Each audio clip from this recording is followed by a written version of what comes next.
যে জিনিসটা বুঝতে হবে সেটা হচ্ছে যে বিপ্লব করে অভ্যুত্থান করে একজন রাষ্ট্রপ্রধানকে একটা ব্যবস্থাকে সরিয়ে ফেলা যায়, কিন্তু একটা নতুন ব্যবস্থা নির্মাণ করতে হলে বা বিনির্মাণ করতে হলে যে ধীশক্তি থাকা দরকার, যে ম্যাচুরিটি থাকা দরকার, সেটি রাজনৈতিক দলগুলো অর্জন করেনি। এটি স্বীকার করতে হবে। এটি শুনতে হয়তো আমার দুপাশে দুজন যারা আছেন বা যারা দেখছেন অনেকে রাজনীতির সঙ্গে যুক্ত, তাদের ভালো লাগবে না, বাট দিস ইজ ফ্যাক্ট। আবারও দেশের জনগণের ভোটাধিকার হরণের পায়তারা চলছে বলে মন্তব্য করেছেন বাংলাদেশের জামাত ইসলামী নায়েবে আমির সৈয়দ আব্দুল্লাহ মোহাম্মদ তাহের। সরকারের রাজনৈতিক দলগুলোকে উদ্দেশ্য করে তিনি বলেন, জনগণের বিপরীতে দাঁড়াবেন না, আরেকটি ১-১১ ক্ষেত্র তৈরি করবেন না।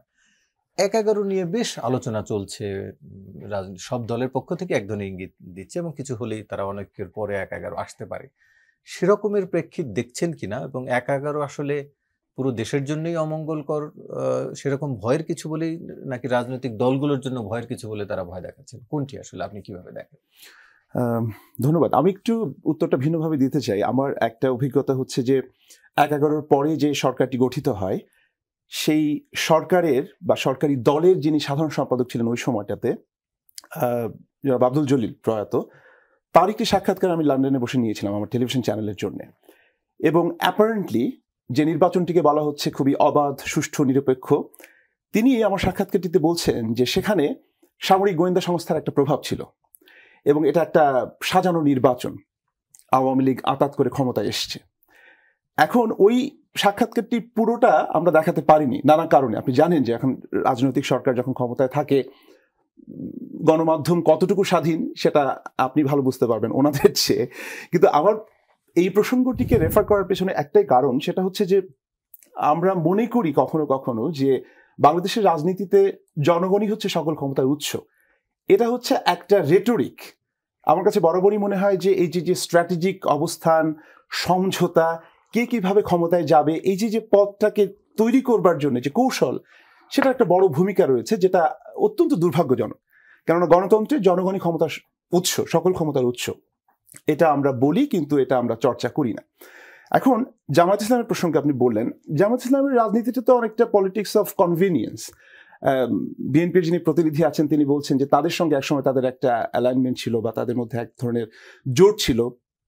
জামাত আওয়ামী লীগের সঙ্গে গিয়েছে, এখন জামাতের সঙ্গে এনসিপির সম্পর্কটা বেশ ভালোই মনে হচ্ছে দৃশ্যত। তো এখন আপনি এই যে যাবতীয় আয়োজন রাজনৈতিক দলগুলোর, আসলে তো ক্ষমতায় যাওয়ার জন্য। আমরা যে সংস্কারের কথা বলছি, আমরা যে পার্টিসিপেটরি একটা ডেমোক্রেসির কথা বলছি, ইনক্লুসিভনেসের কথা বলছি, সেটা তো আসলে অনুপস্থিত মানে মাঠের রাজনীতিতে। আপনি যেটি এনসিপির প্রতিনিধি বলেছেন, খুব মানে চমৎকার করে তিনি বলেছেন যে 5ই আগস্টে যা কিছু হয়েছে সেই ঘটনার পরবর্তী সময়ে একটা বিরাট অংশ বাংলাদেশের তারা আশায় বুক বেঁধেছিল যে দুর্নীতি থাকবে না, যে সমস্যার ভেতর দিয়ে আমরা গিয়েছি, ভোটাধিকার থেকে শুরু করে গণতন্ত্রের যে ফান্ডামেন্টাল জিনিসগুলো রয়েছে, হ্যাঁ, সেটার চর্চা হবে বাংলাদেশের রাষ্ট্রে, সেটার অনুবাদ হবে। কিন্তু কেন হলো না? মানে বিএনপির যিনি প্রতিনিধিত্ব করছেন তিনি ইতিহাসের কথা বলেছেন, এটা তো খুবই গুরুত্বপূর্ণ। আপনি দেখেন যে 71-এ কিন্তু এই কাজটি হয়েছে। 71 পরবর্তী সময়ে মানুষ মনে করেছিল যে 71-এ স্বাধীনতা পেয়েছি, রাতারাতি বোধহয় সবকিছু বদলে যাবে। রাতারাতি সবকিছু বদলে যায় না, এটা এনসিপিকেও বুঝতে হবে। 50 বছরেও তো exactly, that's what I am saying. মানে আপনি দেখেন যে একটা এত বড় একটা গণঅভ্যুত্থান হলো 2024-এ, তার মানে কি আরো 50 বছর অপেক্ষা করতে হবে? না, যে জিনিসটা বুঝতে হবে সেটা হচ্ছে যে বিপ্লব করে অভ্যুত্থান করে একজন রাষ্ট্রপ্রধানকে একটা ব্যবস্থাকে সরিয়ে ফেলা যায়, কিন্তু একটা নতুন ব্যবস্থা নির্মাণ করতে হলে বা বিনির্মাণ করতে হলে যে ধীশক্তি থাকা দরকার, যে ম্যাচুরিটি থাকা দরকার, সেটি রাজনৈতিক দলগুলো অর্জন করেনি। এটি স্বীকার করতে হবে। এটি শুনতে হয়তো আমার দুপাশে দুজন যারা আছেন বা যারা দেখছেন অনেকে রাজনীতির সঙ্গে যুক্ত, তাদের ভালো লাগবে না, but this is fact.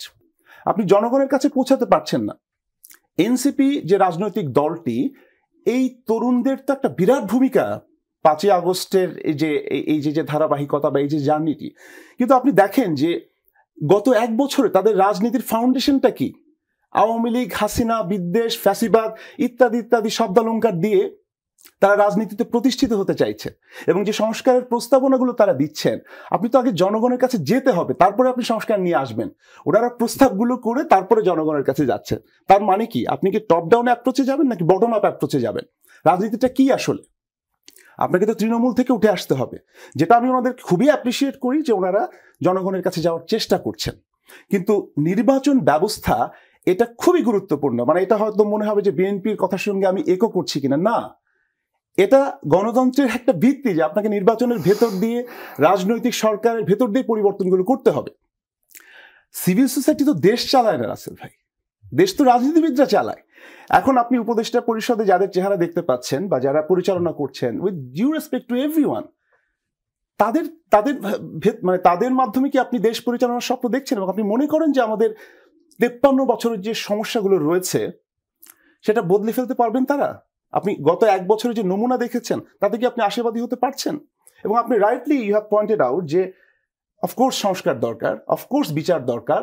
Awami লীগের যে দুঃশাসন, গণতন্ত্রকে তারা যেভাবে হত্যা করেছে, দুর্নীতি থেকে শুরু করে মানবাধিকারের যে লঙ্ঘন করেছে, এই কথাগুলো তো বলতে হবে। এর বিপরীতে দাঁড়িয়ে আপনি যখন একটি পজিটিভিটির দিকে যেতে চাইবেন, আপনাকে কি করতে হবে? জনগণকে সম্পৃক্ত করতে হবে, বিদ্বেষ ফেলে আপনাকে একটা ঐক্যমতে আসতে হবে। ঐক্যমতটা কোথায়? তো এখন ঐক্যমত প্রতিষ্ঠার জন্য আপনার যদি 1.5 বছর সময় যথেষ্ট না হয়, আপনি কতদিন অপেক্ষা করতে হবে সেটা তো বলতে হবে। এবং ডক্টর ইউনূসের ক্ষেত্রে আমার কাছে যেটা, আমি খুব সংক্ষেপে এই জায়গাটি আপনার একটু দৃষ্টি আকর্ষণ করতে চাই, যে উনি এসে কিন্তু এটি স্পেসিফাই করেননি যে তিনি আসলে কতদিন থাকবেন বা কি কি কাজ করবেন, কোথায় ডেস্টিনেশন। হ্যাঁ, উনি তো রাতারাতি সব সমস্যার সমাধান করে দিতে পারবেন না। কাজেই জনগণের মধ্যে একটা ফেক একটা বিষয় তৈরি হয়েছে, যে আশাবাদ তৈরি হয়েছে যে ডক্টর ইউনূস বোধহয় সব সমস্যার সমাধান করে দিতে পারবেন। এটা তো হয় না। 53 বছরের জঞ্জালকে 1 বছর বা 1.5 বছরে সমাধান করা সম্ভব? যদি না হয়ে থাকে আপনি কতদিন অপেক্ষা করবেন? এটা এনসিপিকেই বলতে হবে। এবং তারা যে ধরনের রাজনীতি করছেন সেই রাজনীতির ভেতর দিয়ে একটা রূপরেখা কিন্তু তাদের দাঁড় করাতে হবে।